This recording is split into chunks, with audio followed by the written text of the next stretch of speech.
신앙생활에 있어서 아마 기도보다도 중요한 것이 또 어디 있을까라는 생각이 들 정도로 기도는 신앙생활에 있어서 절대적인 것입니다. 그렇기 때문에 주님께서는 항상 기도해야 하고, 기도를 하다가 낙심치 말고 끝까지 응답받을 때까지 계속 기도해야 한다고 말씀을 하시는 거예요. 기도는 하나님의 것 전부를 받을 수 있는 것이에요. 그렇다면 어떻게 하나님의 것 전부를 받을 수 있을까요? 기도를 통해서. 하나님은 인간의 모든 필요를 공급하는 하늘 발전소라고 할 정도로 모든 것을 공급해 주실 수 있는 분이에요. 하나님을 발전소라고 한다면 우리는 가정의 전등이나 전열 기구라고 할 수가 있는 거예요. 그러나 전기의 공급이 없어 불 꺼져 있는 전등은 전등이라고 할 수 없는 것이죠. 전등이 전등다우려면 발전소와 전등 사이를 연결하는 전기선이 필요한 거예요. 여기서 발전소와 전등 사이를 연결하는 전기선에 해당하는 것이 기도라고 할 수 있는 거예요. 전기선이 전등과 같은 전기 제품에 연결되어 있으면 하늘 발전소에서 보내주는 전기를 공급받을 수 있으므로 전등은 화려한 빛을 내며 전등으로서의 기능을 발휘할 수가 있으나, 전기선이 연결이 안 되어 있다면 전기를 공급받을 수가 없어 아무짝에 쓸모없는 것이 되고 마는 것이죠. 이와 같은 원리와 동일하게 하나님이 아무리 모든 것을 공급할 수 있는 발전소라고 하더라도 전기선에 해당하는 기도가 없이는 하나님이 아무것도 하실 수가 없는 것이니, 그 풍성하신 하나님도 아무 가치가 없는 분이 되고 아무 일도 할 수 없는 분이 되고 마는 것이에요. 그러나 기도의 줄이 연결되기만 하면은 하나님은 자신의 모든 것을 아낌없이 공급하실 수가 있으신 거예요. 하나님의 나라도, 하나님의 생명도, 하나님의 영생도, 하나님의 자유도, 하나님의 용서, 하나님의 자비, 하나님의 평안, 하나님의 안식과 하늘의 신령한 복과 땅의 기름진 복의 근원이신 하나님의 모든 자원도 아낌없이 공급할 수 있게 되어지는 거예요. 성경에는 기도가 얼마나 중요한지를 깨달아 아는 기도의 선진들이 기록이 되고 있어요. 소개를 하고 있어요. 기도가 얼마나 중요한지를 알았던 사람이 다니엘이었어요. 다니엘서 6장에 보면은 다니엘을 시기하는 자들이 다니엘을 사자 굴 속에 넣어 죽이려는 음모가 있음을 알면서도 다니엘은 자기가 하던 습관대로 창문을 열고 하루에 3번씩 무릎을 꿇고 하나님 앞에 감사 기도를 한 것을 보면은, 다니엘은 목숨보다도 더 중요한 것이 기도라는 기도의 세계와 기도의 비밀을 알았던 사람인 거예요. 예수님도 십자가를 지시기 전날 밤에 자신이 다음 날은 십자가를 지고 죽어야 할 것을 알면서도 겟세마네 동산에서 습관대로 기도를 하신 것을 보면은 예수님도 기도의 세계와 기도의 비밀이 목숨보다도 중요한 것인지를 알려주시고 있는 것이죠. 예수님은 자신이 이런 기도의 세계를 알고 기도함으로 기도를 누리고 하나님께서 맡겨주신 사명을 완수할 수 있었어요. 그러실 뿐만이 아니라 제자들에게도 기도의 세계와 비밀을 알려주시고 기도해야 할 것을 또한 강조하시며 가르치셨다는 거예요. 그렇게 기도의 세계를 배운 제자들은 마침내 기도의 비밀을 알고 나서는 말씀과 기도에 올인하기 위해서 위해서 교회의 대부분의 일들을 7 집사에게 다 위임하였다는 거예요. 그렇다면 기도가 도대체 무엇이길래 이처럼 생명보다도 더 우선순위를 두고 기도해야 되는 것일까요? 우리는 오늘 기도에 대해서 잘 배울 수 있으므로 육신의 생명보다 더 중요한 기도에 우선순위를 두는 항상 기도하고 기도함에 있어 낙심치 않는 성도들이 다 되어졌으면 좋겠어요. 오늘 본문은 예수님께서 하나님의 백성들은 항상 기도하고 기도함에 있어서 낙심치 말아야 한다는 것을 가르쳐 주시기 위해서 비유로 하신 말씀을 전하고 있는 거예요. 비유로 말씀하시는 이유는 기도의 세계의 비밀을 경험하고 나도 기도함으로 하나님이 예비하신 복도를 모두 다 받고 누리도록 하기 위한 뜻이 있는 것이고, 더 나아가서는 하나님 나라의 영적 거장들이 되도록 하시기 위한 크신 뜻이 있다는 것을 깨우쳐 주시려는 의도인 거예요. 자, 그렇다면 본문으로 들어가 보겠습니다. 오늘 본문에 등장하는 사람은 한 재판장과 한 과부입니다. 이 과부는 원수가 하나 있는데 그 원수에 대한 원한이 너무나도 컸던 사람이에요. 그뿐 아니라 이 과부는 자신이 가지고 있는 원한이 너무도 마음에 사무쳐서 아마 밤에 잠도 못 자고 밥맛도 없고 아무런 살아갈 의미가 없는 그런 사람이었던 것 같아요. 그럼에도 불구하고 이 과부는 원한을 갚을 수 있는 힘도 지혜도 능력도 재물도 요즘 사람들이 좋아하는 인맥도 없는 사람이라 원한을 풀 수 있는 방법이 전혀 없는 여인이었어요. 그 정도였다면 보통 사람의 생각으로는 포기할 만도 한데 이 여인은 포기하지 않은 거예요. 믿음의 사람들은 통상 이런 원한이 있을 때에도 포기하지 않고 최선의 방법을 찾는 사람이 그것이 믿음에 있는 사람들이야. 그러나 마침내 이 과부는 그 믿음대로 원한을 풀 수가 있었어요. 그렇다면 이 과부가 원한을 풀었던 비결이 무엇이었을까요? 이 과부는 자신의 원한이 된 문제를 해결할 수 있는 제대로 된 해결사 하나를 잡아가지고 그를 움직였다. 그것은 자기의 원한을 풀어달라고 그 당시에 재판장에게 호소하기로 마음을 먹은 거예요. 그러나 원래 이 재판장에 대한 들리는 소문은 이 과부의 원한을 풀기에는 아주 실망스러운 사람이었었어요.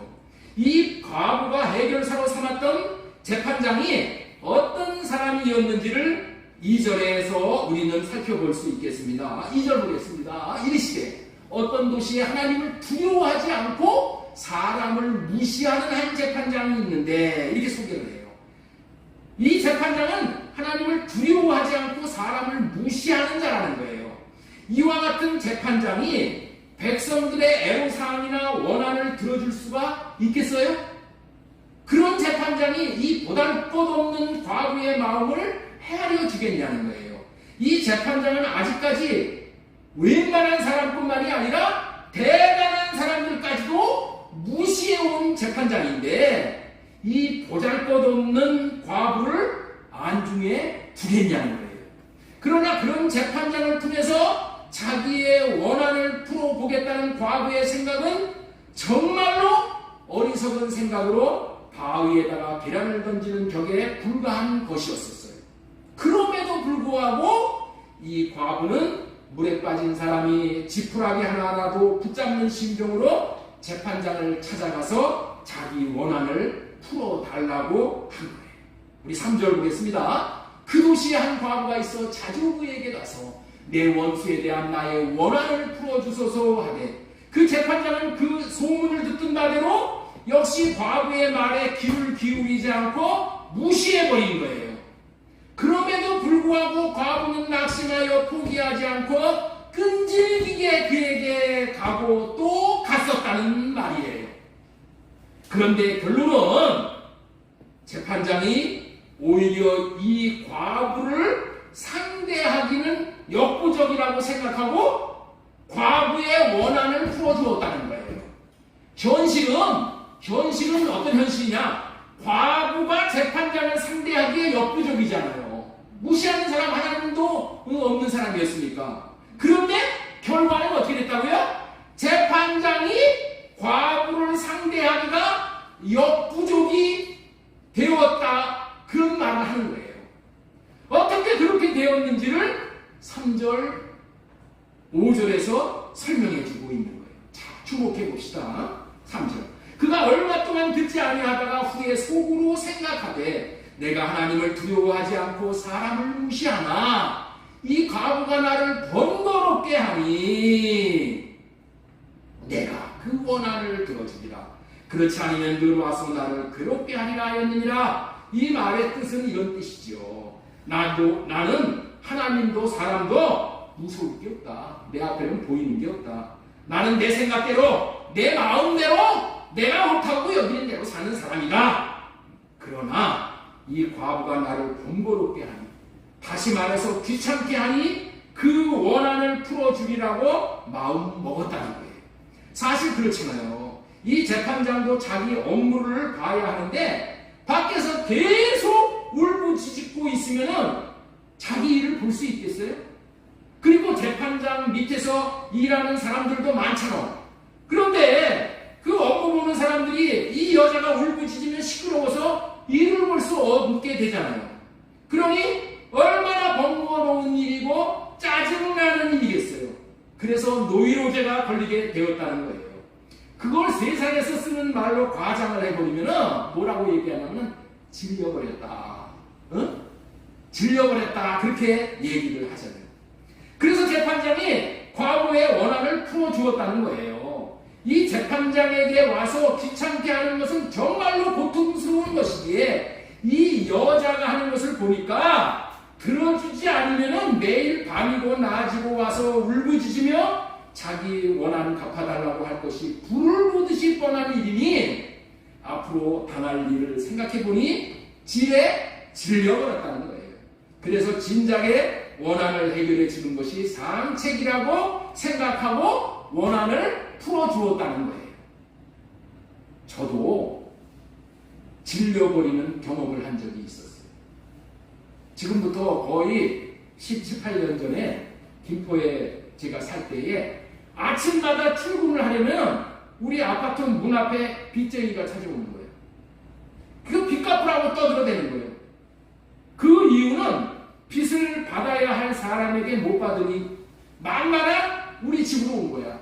우리한테 와서 빚을 받으려고 물고 늘어지는 거예요. 얼마나 제가 신경질이 나는지 제가 큰 소리가 막 나오게 되더라고요. 아니 당신이 나에게 돈 부어준 적 있어? 돈을 다른 사람에게 뜯겨먹고 나서 왜 우리 집에 와서 떼인 돈을 받으려고 동네를 시끄럽게 하는 거야? 라고 해도 막무가내 시끄럽게 하는 거예요. 결국에는 동네가 시끄러운 망신스러우니까 사모가 대신 물어주겠다고 해서 해결할 수밖에 없었던 거예요. 그런 일을 제가 3일을 당했는데도 견디기가 힘들어요. 그러니까 아파트 계단에 올라와서 떠들어대니까 동네가 다 그냥 다 난리가 나요. 3일 정도를 당했는데도 견디기가 힘들었어요. 정말 질려버리겠더라고.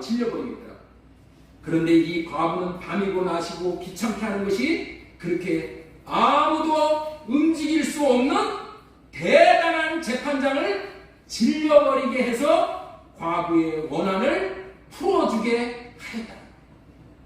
이런 비유를 통해서 주님이 가르쳐 주시려는 게 무엇입니까? 기도를 어떻게 해야 하는지 알려주려는 것이에요. 이렇게 항상 기도하고 하나님을 번거롭게 귀찮게 하는 기도, 포기하지 않고 하는 기도가 응답을 받을 수 있는 기도하면 반드시 하나님이 응답하신다.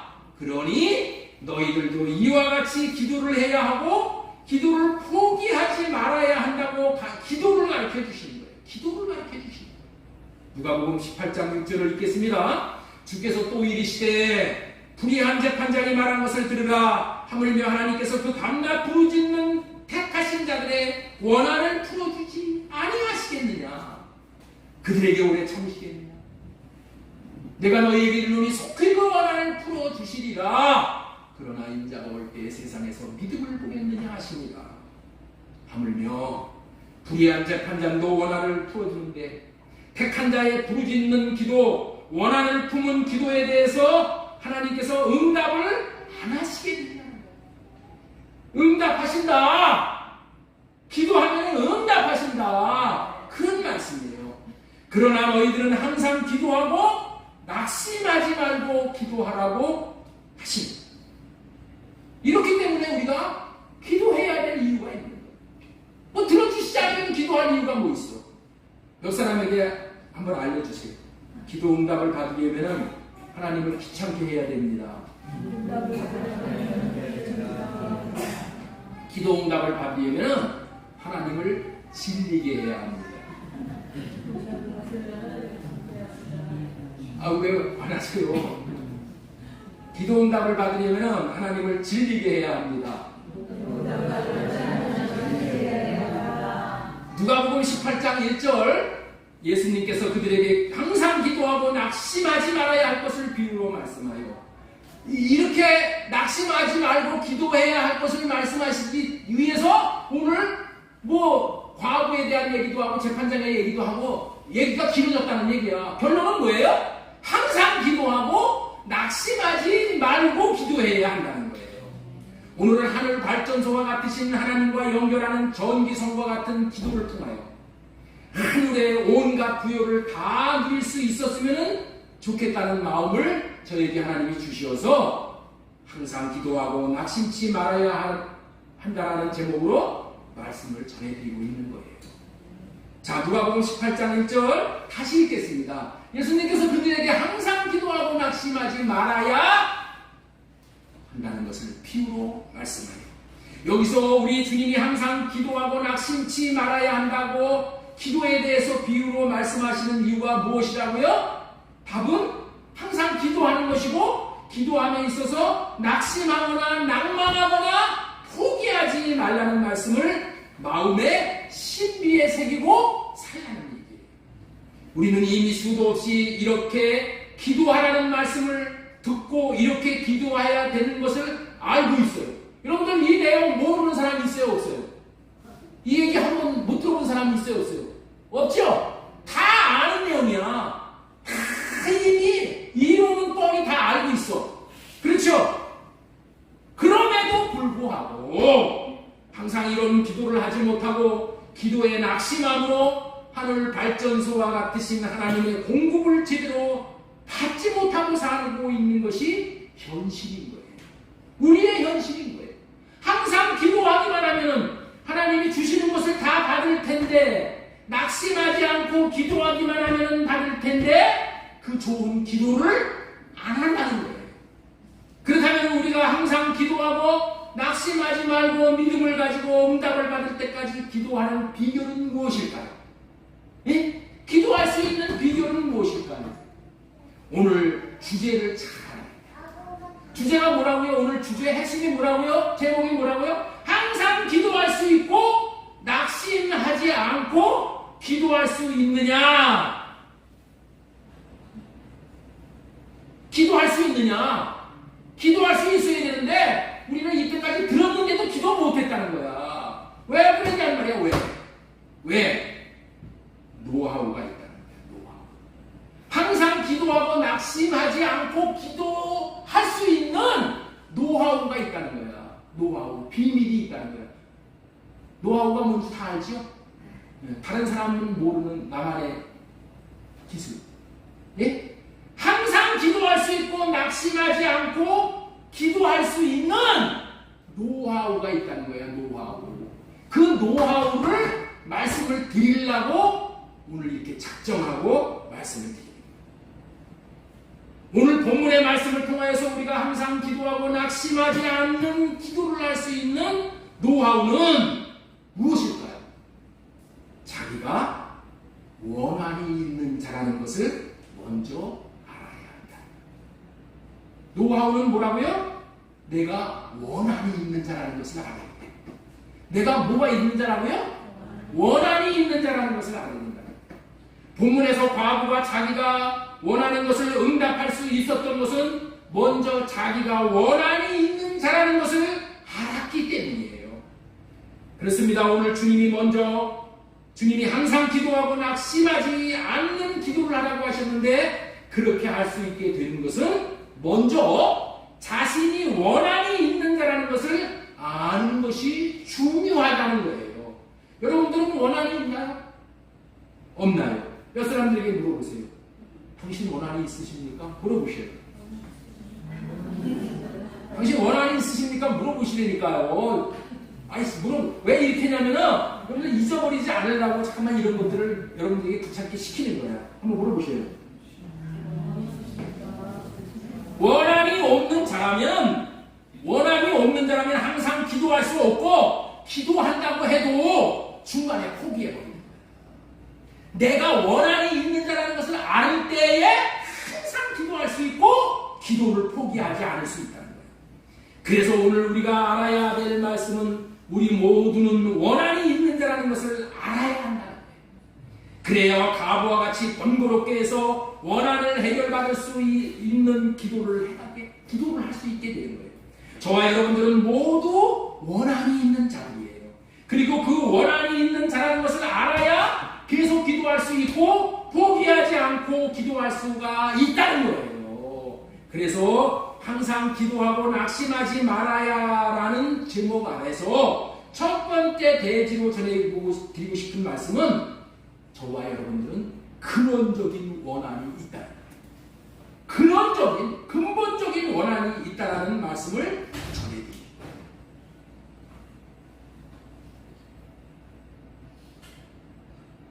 이 말은 근원적인 원한이 있다는 것을 알게 되면은 항상 기도하고 낙심하지 않고 기도하게 된다는 거예요.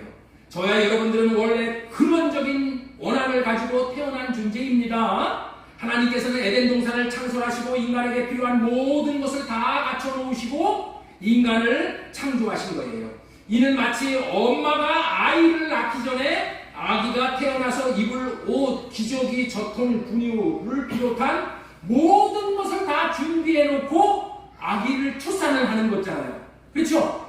아기는 태어나기만 하면은 엄마가 준비해 놓은 모든 것을 누리기만 하면 되는 거야. 마찬가지로 원래 인간은 에덴 동산에서 풍요롭게 살도록 창조해 놓으셨어요.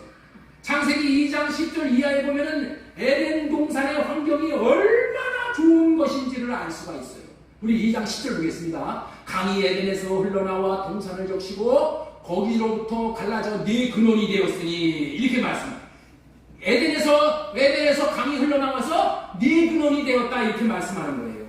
하나님이 주신 에덴은 네 강을 이루는 근원이 거기에 있어. 근원이. 세계 4대 문명지의 발생지는 모두 강을 끼고 형성이 되었어요. 그 중에서의 최고의 문명은 메소포타미아 문명인 거예요. 메소포타미아는 나일강 문명, 겐지스강 문명, 메소포타미아 문명, 황하 문명 모두가 다 강을 끼고 형성이 됐는데, 그 중에 최고의 문명이 메소포타미아 문명이 된 이유는, 메소포타미아 문명에는 강이 둘이나 흘렀어. 그 강이 뭐예요? 유프라테스와 티그리스 강을 그렇게 끼고 형성이 됩니다. 이 강이 메소포타미아의 문명을 세계 최고의 문명이 되게 한 거야. 그런데 에덴에서 발원하는 강은 4개의 강이야. 4개의 강. 그러니 여러분들 얼마나 대단하겠어요. 창세기 2장 10절 보겠습니다. 강이 에덴에서 흘러나와 동산을 적시고 거기서부터 갈라져 네 근원이 되었으니, 이 강이 무슨 강이냐면 비손 강이 있고 기온강, 히데겔강, 유브라데 강이 있는 거예요. 기온강은 무엇을 상징하냐면 풍요를 상징해. 비손강. 그리고 기온강은 은혜를, 하나님의 은혜를 상징하고, 히데겔은 하나님의 능력, 유브라데강은 하나님의 결실을 상징합니다. 에덴에 거한다는 말은 하나님 안에 거한다라는 말인데, 하나님 안에 거하기만 하면 세상이 주는 것 정도가 아니라 하나님이 주시는 은혜, 풍요, 은혜, 하나님의 능력, 결실을 누리고 살게 되어 있는 거야. 살게 되어 있는 거야. 이미 예비해 놓으신 거야. 그런데 타락한 죄인은 에덴에 거할 수가 없는 거야. 죄 지은 아담은 에덴에서 쫓겨나서 에덴의 동쪽에 머물러 4대 강을 통해서 주시는 풍요, 은혜, 하나님의 능력, 하나님이 주시는 결실을 누리지 못하고 받지 못하는 자가 되는 거예요. 에덴의 동쪽은 죄인들이 사는 곳을 말하는 것인데, 죄와 죄가 가득한 곳에 쫓겨나서 살게 되면서 에덴의 복을 받을 수가 없는 거예요. 무슨 말이에요? 아버지 하나님을 잘 만나서 반드시 누려야 할 복을 누리고 살아야 하는데, 아버지에게 쫓겨나면서 죄를 짐으로 말미암아 아버지에게서 쫓겨남으로써 누림의 복까지 다 빼앗겨 버렸다는 거예요. 그러니 당연히 받은 복을 못 받고 고생하게 되었으니 얼마나 원한이 마음에 사무치게 되었냐는 거예요. 이런 에덴의 복을 누리지 못하고 쫓겨나게 된 것은 단 한 가지 이유 때문에 그렇다는 거예요. 에덴 동산에서 사단이 하와에게 선악과 열매를 따먹으라고 했을 때, 아담은 자기 생각으로, 아니잖아요. 하와는 사단이 선악과 따먹으라고 했을 때 하와는 지 생각으로 따먹으면 안 되고, 누구의 생각으로 따먹어야 돼? 자기의, 하와의 머리인 아담의 말을 들어야 되는 거야. 듣고 따먹지 말든가 해야 되는 거야. 또 하와가 아담에게 와서 선악과 따먹으라고 했을 때 아담은 자기의 육신이 하와야. 하와의 말을 듣고 따먹는 것이 아니라 자기의 머리인 그리스도의 말을 듣고 따먹든가 말든가 해야 되는 거야. 그런데 어떻게 됐어요? 지 생각으로 따먹어버린 거야. 여러분들, 지 생각대로 살 수 있는 자는 하나님 외에는 없는 거예요. 하나님이 창조하신 우리 모두는 주님의 것이기 때문에 주님의 생각과 마음으로 살아야 마땅하는 거예요. 하나님만 스스로 사실 수 있는 분이에요. 자, 출애굽기 3장 14절. 하나님이 모세에게 이르시되 나는 스스로 있는 자니라. 스스로 있는 자는 뭐예요? 자기의 생각과 마음으로 살 수 있는 그런 분이야. 예수님도 요한복음 5장 19절에 보면은 스스로 살지 않고 아버지가 주시는 생각과 마음으로 살았어요. 그렇다면 뱀이 찾아와서 하와에게 선악과를 따먹으라고 했을 때도 하와는 자기의 머리인 아담에게 먼저 물어야 했지만은 자기 생각으로 따먹었잖아요. 아담도 그렇고, 응? 묻지 않고 따먹었단 말이에요. 그로 인해서 에덴에서 쫓겨나서 이제 원한을 품은 인생을 살아가게 되었다는 거예요. 그렇다면은 우리는 지금 어떠한 원한이 있냐는 거예요. 우리는 아담과 하와가 육신의 생각대로 자기 생각대로 자기 행동을 함으로 인해서 그런 저주스러운 삶을 다 살게 되었다는 것은 우리는 누누이 지금 듣고 또 듣고 배우고 또 배우고 이렇게 우리는 알고 있잖아요. 그럼에도 불구하고 아담이 당했던 죄를 동일하게 우리가 짓고 있는 거예요. 똑같은 삶을 반복적으로 살아감으로 인해서 우리의 영혼 육이 고통을 받고 천국을 누리지 못하고 저주 안에서 매일 고통을 받으며 살아갈 수밖에 없는 원한을 지니고 사는 거예요. 자신은 그렇게 살고 싶지 않으나 그렇게 살 수밖에 없는 자신의 모습을 볼 때에 그것은 원한이라고 할 수밖에 없다는 거예요. 그래서 우리는 이런 원한이 있는 거야. 나는 원하지만은 원하는 대로 살 수 없는 그런 원한이 내게 있다는 거야. 여러분들 원한이 있다는 것을 알겠어요? 여러분들은 다 무엇을 가진 사람들이에요? 원한을 가진 사람들이라고요. 원한이 뭐라고요? 나는 그렇게 살고 싶지 않는데도 그렇게 살 수밖에 없어. 왜? 사탄의 꼭두가시 노름을 하고 사는 거야. 사탄이 주는 생각과 마음으로 사는 거야. 이것이 뭐라고요? 이것이 원한이 있는 거야. 아담은 아담으로 말미암아 물려받은 유전적으로 그렇게 살 수밖에 없는 그런 자기의 원한을 가질 수밖에 없었어. 그러나 우리도 뭐예요? 아담의 유전자를 받은 거예요. 그래서 우리도 동일하게 그렇게 살아가는 그러한 원한을 가진 그런 존재라는 것을 알게 된다면 하나님 앞에 나가서 기도할 수밖에 없는 거예요. 왜? 그 원한을 나로는 풀 수가 없으니까.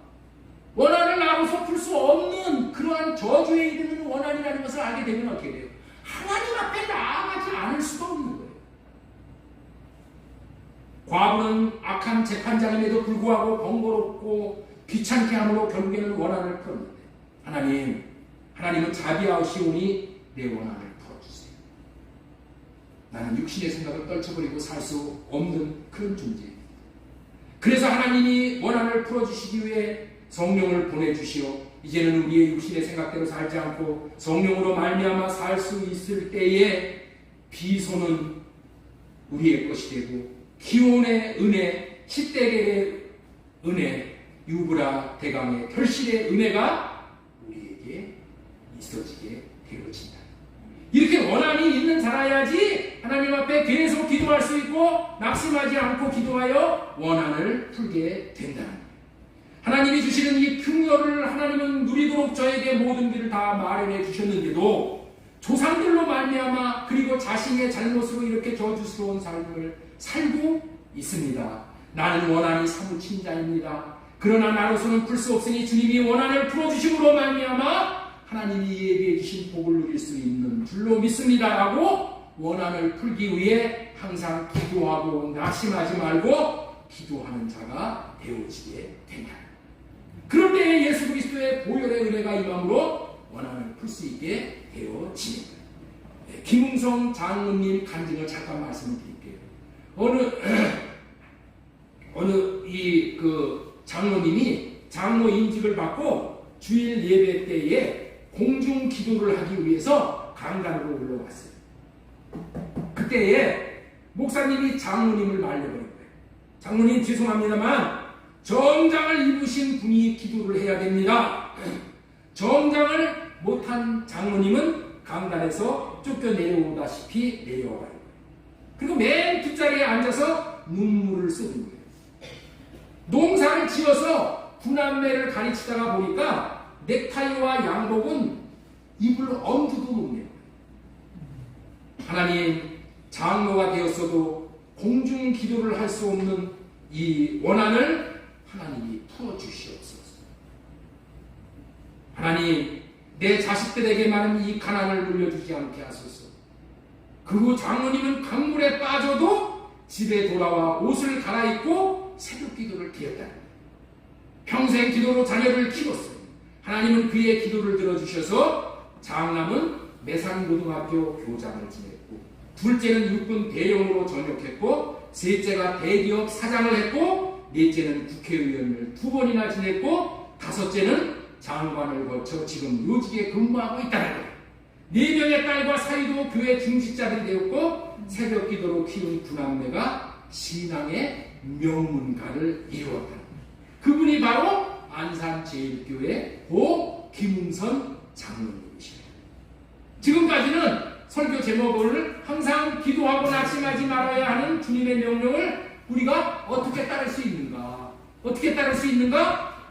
근원적인 원한이 있다는 것을 알아야지만은 내가 근원적인 원한, 나로서 해결할 수 없는 근원적인 원한이 있다는 것을 알아야지만은 항상 기도할 수 있고 항상 낙심하지 않고 끝까지 기도할 수 있게 된다는 거예요. 말씀이 이해가 되시죠? 자, 그 다음에 두 번째 복음을 주시었음에도 불구하고 복음을 누리지 못하는 원한이 내게 있는 거예요. 지난주에 복음이 무엇인지를 여러분들에게 말씀을 드렸죠. 하나님의 의가 나타나는 것이 복음이라고 했죠. 안에 하나님이 계시어서 나타나시는 주님의 마음이 복음이라고 했죠. 하나님이 아브라함에게 하신 언약이 복음이라고 했죠. 그렇죠? 그런데 이 복음을 하나님께서 우리에게 주셨는데도 내가 이 복음을 누리지 못한다면은 이것이 나에게 뭐라고요? 그게 원한인 거야, 원한. 하나님 하나님은 복음을 저와 여러분에게 다 주셨어. 이제는 새 언약을 이루어지게 해주셨어. 첫째 것을 패하고 둘째 것으로 살 수 있는 좋은 때가 온 거야. 마음에 계신 주님의 사랑의 마음을 받아서 주님의 마음만 나타내고 살면 날마다 천국을 누리고 살게 되어져 있는 거예요. 이 말은 이제 에덴 안에 들어가 살게 해주시어서 그리스도 안에서 주님을 목자로 모시고 삶으로 목자가 책임지는 인생을 살 수 있게 되어졌다는 거야. 여러분들, 목자는 누가 있어요? 양이 있잖아요. 요한복음 10장 27절에 보면 내 양은 내 음성을 들으며 나는 그들을 알며 그들은 나를 따릅니다. 네? 우리는 주님의 양이야. 주님의 양이라고 그러면 뭐를 들어야 된다고요? 주님의 음성을 들어야 된다는 거야. 근데 우리는 말은 주님의 양을 들었는데 주님의 음성을 못 들어. 주님의 마음을 못 받아. 주님이 주신 사랑의 마음을 받고 그 사랑의 마음을 나타내면서 살아야 되는데 그렇게 살지를 못한단 말이야. 네? 실제로 그것을 누려야 되는 거 아니야. 새언약 시대니까. 누림이라는 것은 실제적으로 주님의 음성을 듣고 주님의 마음을 받아 그 마음으로 사는 거예요. 그렇게 사는 것이 진리의 법으로 사는 거예요. 성전된 삶으로 사는 것이고 천국 되어진 삶으로 사는 거야. 그렇게 사는 것이 마땅함에도 불구하고 만약에 그런 누림을 못 누린다면 원한이 있는 자라고요. 뭐가 있는 자라고요? 원한이 있는 자. 그런 누림을 다 누릴 수 있도록 하나님이 주셨는데도 나는 누리지 못해. 네? 그러면 뭐가 있는 거라고요? 원한이 있는 거예요. 원한이. 누림을 못 누리는데도 불구하고 원한이 없는 자처럼 태평하게 살고 있다면 우리는 영적 신경이 다 죽은 자입니다. 원한이 있는 자라는 의식을 가지고 있을 때에 하나님 앞에 나아가 항상 기도할 수 있게 되어지는 것이고 포기하지 않고 기도하게 되어지는 거야.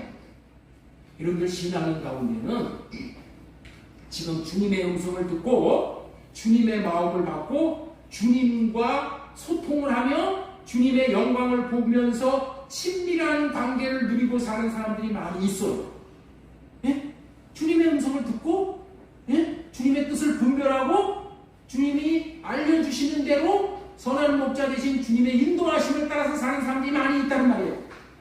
이들이 어떻게 해서 그런 누림을 누릴 수 있었냐는 거예요.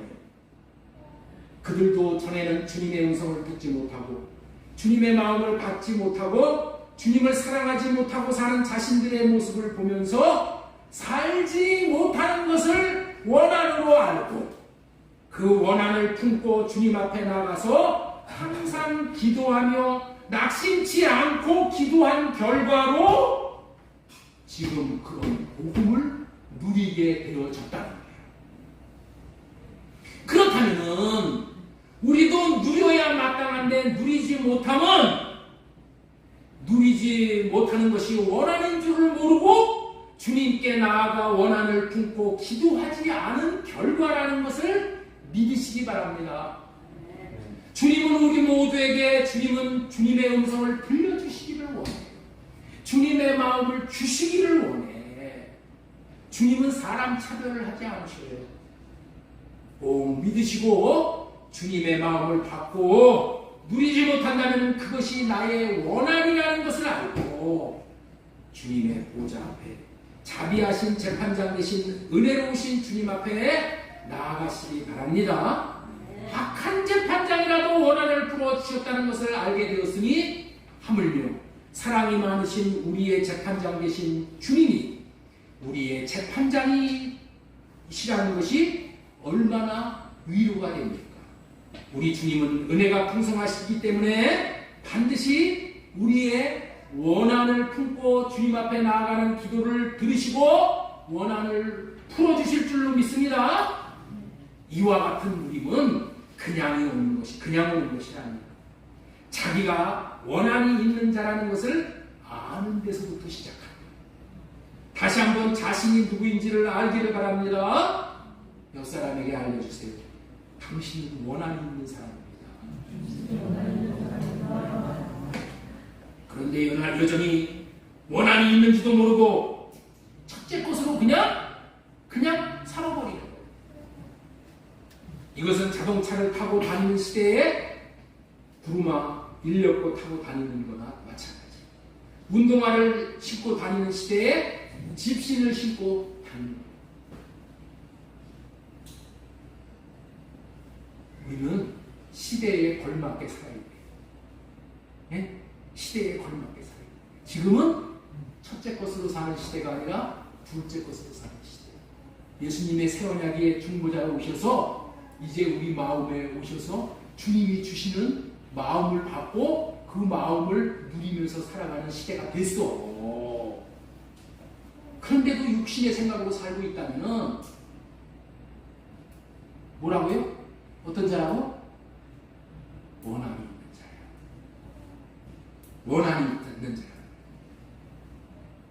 자신을 이렇게 한 걸음도 나아가지 못하게 하는 마귀가 주는 육신의 생각에 매여 구태의연한 삶을 살아온 것에 대해서 자신이 복음을 누리며 살지 못하는 자신에 대해서 원한이 있다는 것을 알아야 돼. 나는 원한이 있다는 것을 알아야 돼. 원한이 있다는 것은 자기 힘으로는 안 되는 영역이 있다는 것을 말하는 거예요. 이런 원한이 있다는 것을 아는 자들은 자기의 힘과 지혜로 의지로 해결할 수 없다는 것을 알기 때문에 항상 기도함으로 낙심하지 않고 기도함으로 재판장이신 하나님을 귀찮게 하여 원한을 풀 수 있어야 합니다. 여러분들은 원한이 있는 자라는 것을 아는 것에서부터 항상 기도할 수 있고 낙심하지 않고 과부와 같이 기도할 수 있는 시작을 할 수가 있는 거예요. 자신을 몸부림치며 애통하며 하나님 나에게도 주님의 음성을 들려주시지 않으면 이 자리를 떠날 수 없습니다. 저는 집으로 돌아갈 수 없습니다. 라고 원한을 가진 과부의 기도처럼 주님을 귀찮게 하고 주님을 질리게 해서 원한을 품고 복음을 누리며 살 수 있어야 마땅한 거예요. 지금까지는 설교 제목 항상 기도하고 낙심하지 말고 기도할 수 있는 사람은 어떤 사람이냐? 첫 번째, 나에게는 근원적인 원한이 있다는 것을 아는 사람이다. 항상 기도하고 낙심하고 하지 않고 기도할 수 있게 된 것은 아담과 하와가 묻지 않고 자기로 삶으로 에덴에서 쫓겨나서 고난의 삶을 살았는데 우리들도 그런 유전자를 받게 되므로 여전히 주님께 묻지 않고 마귀가 주는 육신의 생각으로 살게 되므로 마귀의 종이 되어서 하나님이 주신 자원을 누리지 못하고 살아갈 수밖에 없는 근원적인 원한이 있다는 것을 알 때에 항상 기도하고 낙심하지 않고 기도할 수 있다는 말씀을 전해드렸죠. 첫 번째 대지로. 두 번째는 뭘 전해드렸어요? 항상 기도하고 낙심하지 않고 기도하며 살 수 있는 두 번째로 전해드린 것은 뭐냐? 복음을 주셨어. 복음을 주셨음에도 불구하고 복음을 누리지 못하는 것에 대한 원한이 있기 때문에 우리는 낙심하지 않고 항상 기도할 수 있게 된다. 이제는 첫째 것으로 사는 것을 폐해 주시고 첫째 것으로 살지 않고 둘째 것으로 삶으로 다시 말해서 할례받고 주님이 주시는 마음을 받아서 사는 새 언약이 이루어졌음에도 불구하고 나는 여전히 주님의 음성을 듣지 못하고 주님의 사랑의 마음을 받아서 주님의 사랑의 마음을 나타내고 살지 못한다면은 원한이 있는 거죠. 예? 원한이 무슨 돈 떼먹힌 것이 원한이 아니고, 예? 이렇게 살지 못하는 것이 이거를 알 때에 항상 기도하고 낙심하지 않고 기도할 수 있다는 말씀을 전해드렸습니다. 자, 마지막으로 항상 기도하고 낙심하지 않고 기도하여 하며 살 수 있는 세 번째에 전해드린 말씀은, 자, 이 마지막, 오늘은 사실은 이것만 할까 그랬어요. 여러분들이 하도 이 설교 말씀을 들을 때, 자, 입신해가지고 다 천국에 들어가서 계시기 때문에 이것 말씀만 전해드릴까 하다가, 그래도 다 전해드려야지 그랬거든요. 그러니까 이제까지 이게 입신했던 분들은 이제 내려오셔요. 내려오셔서 이 말씀만 딱 잘 들으시면은 오늘 아주 수지 많이. 이 말씀만 잘 붙들고 가도 여러분들 오늘 수지가 대단하게 맞는 말씀이에요. 자, 그러니까 자 여기 정신 차리시고 자 우리 한번 읽어보겠습니다. 택한 자들의 원한을 풀어주신다는 것에 대한 믿음이 있기 때문이다. 따라서 읽으세요. 택한 자들의 원한을 풀어주신다는 것에 대한 믿음이 있기 때문에 믿음이 있는 자는 어떻게 한다? 항상 기도하고 낙심하지 않고 기도한다는 거야. 제가 지금 전해드리는 말씀이 뭘 전해드리는 거예요? 항상 기도하며 낙심하지 않고 기도하는 자가 되라는 주님의 명령을 어떻게 따를 수 있냐는 거야. 그렇죠? 어떻게 하면 항상 기도하고 낙심치 않고 기도할 수 있냐? 하나님은 그렇게 하라고 그랬는데 내가 이때까지는 수없이 그걸 들었는데도 나는 그렇게 못 살았어. 그래서 살 수 있는 노하우를 알려드리는 거야. 아시겠죠? 어떻게 하면 기도하고 낙심치 않고 끝까지 기도에 아이고 성전은 뭐라고 그랬어요? 만민이 기도하는 집이라고 그랬잖아요. 우리는 하나님의 성전이야. 하나님의 성전은 항상 기도하고 사는 거야. 근데 항상 기도하고 살지 못하잖아. 낙심하고 말아버리잖아. 네? 어떻게 하면 낙심하지 않고 기도할 수 있는가를 알려드리는 거예요. 여러분들 이런 거는 어디 가서도 이게 못 배우는 거예요. 네? 하나님이 저에게 주신 말씀이요. 이 졸고 있는 지금 이럴 시간이 아닙니다. 자, 마지막으로 택한 자들의 원한을 풀어주신다는 것에 대한 믿음이 있는 자는 항상 기도할 수 있고 낙심하지 않고 기도할 수 있게 된다는 말씀을 전해드리려고 합니다. 자, 어떤 자들? 택한 자들의 원한을 풀어주신다는 것에 대한 믿음이 있는 자들. 네? 택한 자들의 원한을 풀어주신다는 것에 대한 믿음이 있는 자들은 낙심하지 않고 끝까지 기도할 수 있다는 거예요. 자, 누가복음 18장 6절 말씀 보겠습니다. 주께서 또 이르시되 불의한 재판장이 말한 것을 들으라. 하물며 하나님께서 그 밤낮 부르짖는 택하신 자들의 원한을 풀어주시지 아니하겠느냐? 그들에게 오래 참으시겠느냐? 너희들에게 이르니 속히 그 원한을 풀어주리라. 이렇게 말씀하는 거예요. 자, 7절에서 택하신 자들의 원한을 풀어주지 아니하시겠느냐 이렇게 말씀을 하고 계셔요. 자, 여기 잘 주세요. 이 말씀을 통해서 우리는 원한이 무엇인가를 더욱 확실하게 깨달을 수 있는 거야. 나에게 원한이 무엇인가를 더 깨달을 수 있게 되는 거야. 여기서 원한은 택한 자들만이 가지고 있는 고유의 원한을 말씀하시는 거야. 네? 무슨 원한을 말한다고요? 택한 자들만 가지고 있는 고유의 원한을 얘기하는 거야. 이 원한을 풀어주신다는 거야. 여러분들이 길을 가다가 어떤 못된 사람들이 여러분의 뺨따구를 한번 심하게 때렸어. 그럼 그것이 원한이 되어서 그 원한을 갚아달라고 하나님 앞에 기도하라는 얘기예요? 어느 날 아빠가 들어와서 자녀들을 심하게 구타하면서 자녀들의 마음을 갈기갈기 찢어놓는 말을 했어. 그러면은 그것을 원한으로 품고 아버지를 못된 놈이라고 그 원한이라고 품고 아버지 쫓아나게 해주세요. 아버지하고 따로 살게 해주세요. 이렇게 원한을 갚아달라고 기도하라는 그런 말이 나는 거야.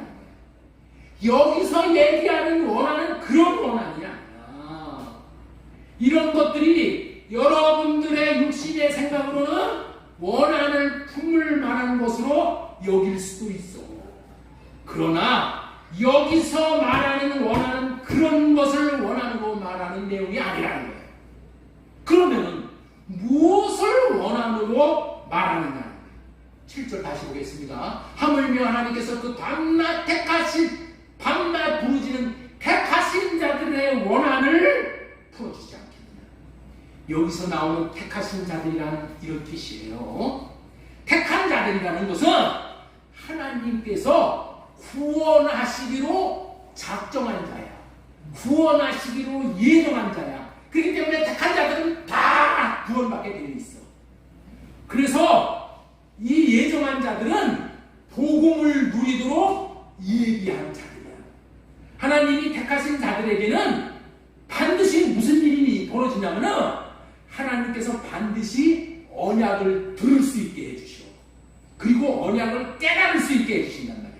그리고 그 언약이 이루어지게 해서 구원하시고 천국에 들어가게 하십니다. 이해가 되셔요? 하나님이 택하신 자들에게는 반드시 뭘 주신다고요? 언약. 아브라함에게 하신 언약. 아브라함에게 주신 복음을 듣게 해. 그리고 그 복음을 들어가지고 그것을 어떻게 돼요? 깨달아 알고 그것이 이루어지게 해서 구원하신다니까.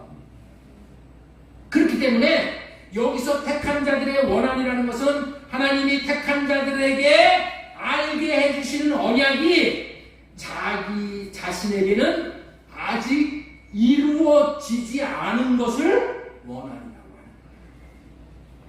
참 중요한 말씀을 전하는 거예요. 왜냐하면 하나님이 알게 해주신 언약이 이미 택한 자들에게 하나님께서 언약을 듣게 해주신다고 했잖아요.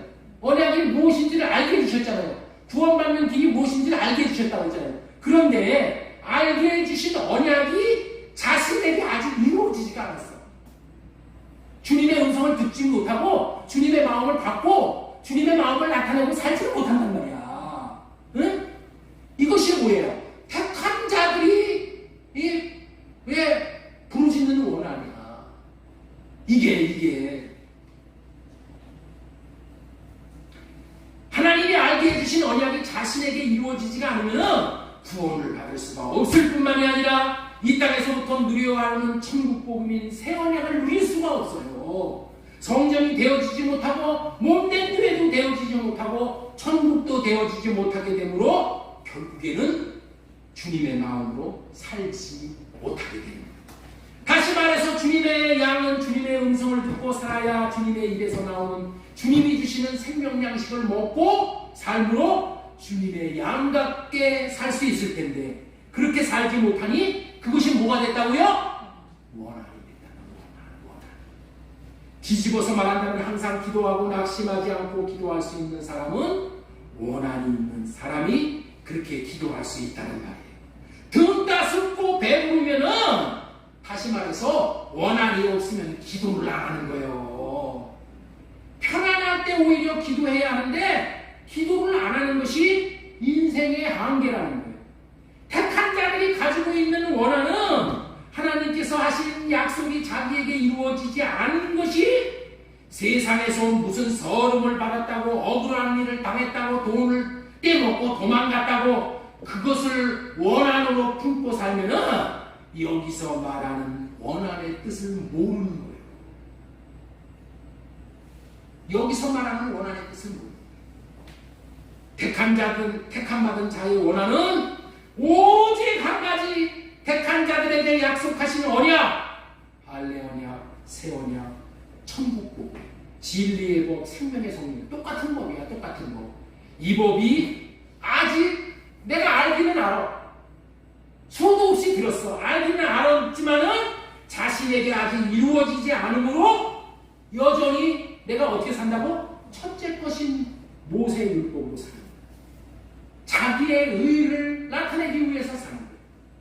자기의 삶의 모습을 볼 때에 이렇게 사는, 첫째 것으로 사는, 자기의 의로 사는, 나 칭찬해주면 좋아하고, 응? 나 뭐 해주면 짜증나고 실망하고 이런 모습이 아닌데, 이렇게 살면 안 되는데 알면서도 자신이 그 자리에서 나올 수 없는 자신의 모습이 원한이라고 말합니다. 하나님이 이렇게 언약하신 자들이 아직 자기에게는 이루어지지 않은 것들을 원한으로 품고 밤낮으로 기도하는 자들의 원한을 품어주신다. 그런데 더 중요한 것은 택함 받은 자들이 부르짖는 원한을 하나님은 반드시 이루어 주신다고, 들어주신다고 했으니 들어주신다는 믿음이 있는 자들은 더욱더 어떻게 돼? 항상 기도하고 낙심하지 않고 기도하게 된다는 말이에요. 예? 내가 원한이 있어도 하나님 앞에 나가서 기도하는데 아니 반드시 이루어 주신다고 기도하면 이루어 주신다고 약속을 하니까 나도 둘째 것으로 살 수 있구나. 나도 주님의 음성을 듣고 살 수 있구나. 나도 주님의 마음을 나타내고 살 수 있구나. 예? 소망이 생기는 거예요. 그러니까 뭐 한다고요? 기도하게 된다는 거야. 기도하게 된다는 거예요. 그렇기 때문에 여러분들 잘 들으시기 바랍니다. 하나님은 택한 자들의 원한을 풀어주시는데 택한 자라는 말은 아브라함의 자손을 말하는 것이고 아브라함의 자손들은 반드시 아브라함에게 한 언약을 알게 하시어 그리스도가 마음에 있게 하시어 주님의 마음을 주시겠다는 언약이 이루어져서 반드시 구원한다고 했죠. 그러면은 여기 모인 내가 한 가지 묻겠습니다. 여기 모인 여러분들은 택한 자들입니까? 택한 받지 못한 자들. 네? 택한 받은 자들이에요. 택한 받지 못한 자들. 네? 택한 받은 자라고 생각하는 사람 손들. 나는 아직 택한 받지 못한 자라고 생각하는 거예요. 택한 받지 못한 자예요, 민집사님?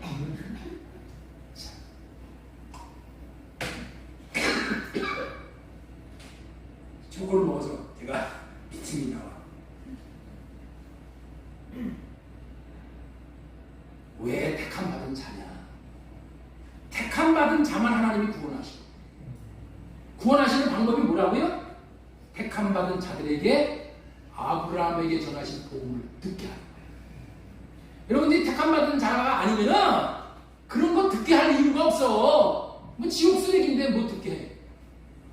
매일 나와서 아브라함에게 하신 복음을 몇 개 듣게 한다는 것은 뭐예요? 예? 그 복음이 그런 복음이 있다는 것을 알게 하는 거야. 알게 해가지고 어떻게 돼요? 알았다고 그 복음이 이렇게 이루어지는 게 아니야. 알았으면 어떻게 하는 거예요? 이제 알고 살지 못하는 것을 원한으로 품고 그것을 가지고 어떻게 돼요? 하나님 앞에 나가서 나는 원한이 있는 자입니다. 하나님, 나는 알기만 하는데 살지 못해요. 이걸 원한으로 삼고 하나님 앞에 나가서 어떻게 돼요? 항상 기도하고 낙심하지 않고 낭망하지 않고 기도하는 거야. 네? 그런데 어떻게 된다고 했어요? 원한을 풀어주시지 않겠느냐? 반드시 그 원한을 풀어주리라. 원한 풀어준대. 그래서 새 언약에 백성들이 되게 한다는 거야. 새 언약의 일꾼으로 살게 해주신다는 거예요. 택함 받은 자들이기 때문에 이런 복음을 듣게 하는 거예요. 그런데 문제는 뭐냐? 이런 복음을 듣고도 한 귀로 듣고 한 귀로 흘려보는 거예요. 그렇게 하면 안 되고 어떻게 해야 된다고? 이제 내가 이루어지지 않은 것을 나의 원한으로 내가 품고 나는 원한이 있는 자입니다. 다음 주에도 이 원한에 대한 원한을 가진 여자에 대한 설교를 할 거예요. 그래서 원한을 풀게 해주시고 그 원한을 풀어주리라. 그러나 인자가 올 때 세상에서 믿음을 보겠느냐?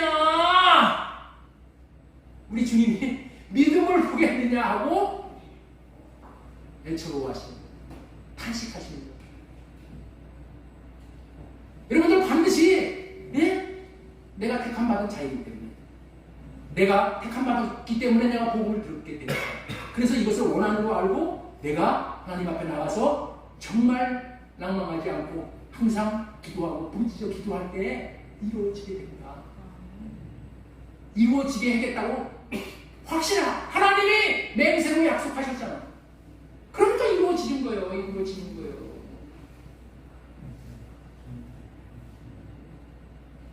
이 말씀이 택한 자들의 원한을 반드시 이루어지게 해주시니까 기도하라는 거야. 그런데 이 믿음이 없다는 거야. 이루어지게 해주신다는 믿음이 없기 때문에 그냥 건성건성.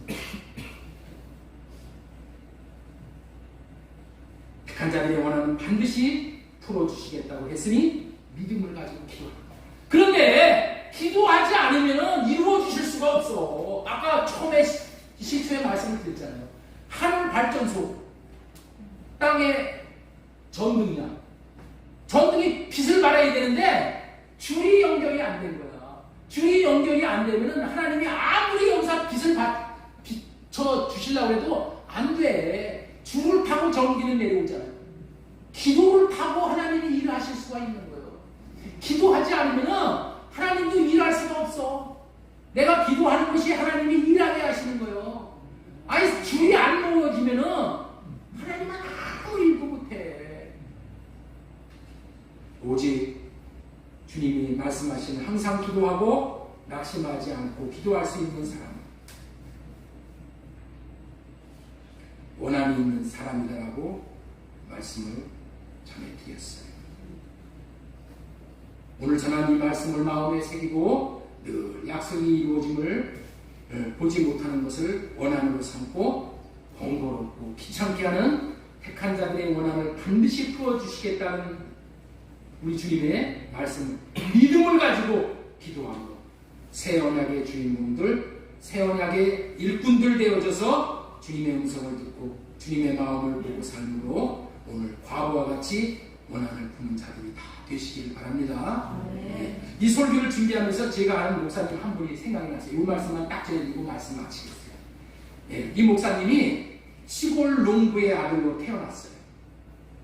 이 목사님이 되어서 목회를 하면서도 계속해서 신학교에 가서 공부를 하고 학위 과정을 밟고 있는 거예요. 그러면서 그 목사님이 자신이 왜 그렇게 공부를 열심히 하는지를 말씀을 저에게 해주시더라고요. 자신은 농부의 아들로 태어나서 아버지를 도와 농사를 이렇게 짓다가 보니까 공부를 못한 것이 마음의 한이 되었다. 공부를 못한 것이. 네. 그래가지고 그 한이 자기를 이렇게 열심히 공부하게 했다. 그러니까 한이 있어야 되는 겁니다. 원한이 있어야 되는 거예요. 우리 신앙생활 하면서 이 원한이 없으면 안 돼.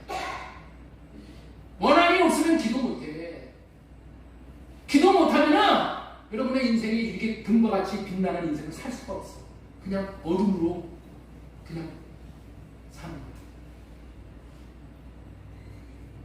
기도해서 하나님과 나와의 기도의 줄이 연결되어졌어. 모든 하나님의 것을 공급받을 수 있는 저와 여러분 되시기를 예수님의 이름으로 소망을 드리고 축원합니다.